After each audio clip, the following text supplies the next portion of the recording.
Takšni majhni avtomobili so že v osnovi dovolj posebni, da prenove sploh niso potrebne. Kar poglejte Twinga, po 4 letih je še vedno zanimiv.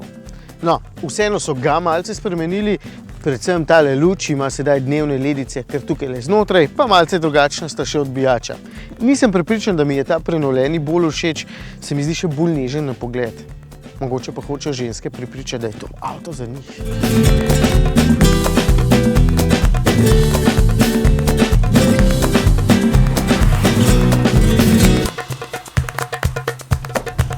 Tudi znotraj ni posebnih sprememb, še najbolj očitni sta zaprt predal tamle pred sovoznikom in tale bistveno bolj uporaben predal tukaj le spredaj z vsemi temi USB vhodi.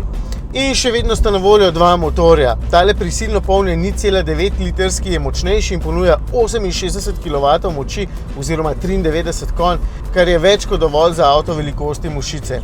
Prav fajn gre, pa še mu tudi ta robotiziran menjalnik za dodatnih 1300 €. Ga priporočam, ker bo naredil šviganje po mestu še bolj prijetno in ni predrag, čeprav malce živčno cuka pri samem speljevanju. Edino poraba s 7 litri ni majhna, glede na to, da avto tehta samo 1 tono.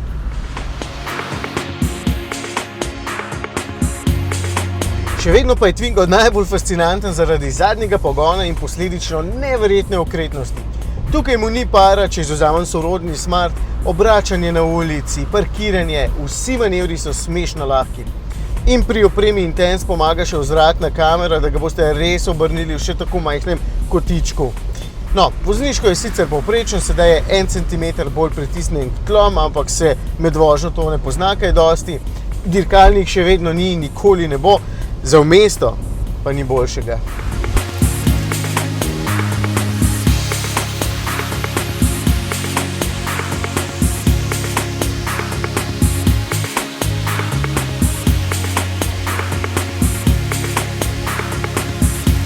Tudi poceni ni. Tale z vso dodatno opremo stane več kot 16 € in ker je majhen, si predstavljam, da jih na cesti ne bo veliko. Slovenci imamo radi večje, kot je na primer Clio z dobro opremo za isti cash.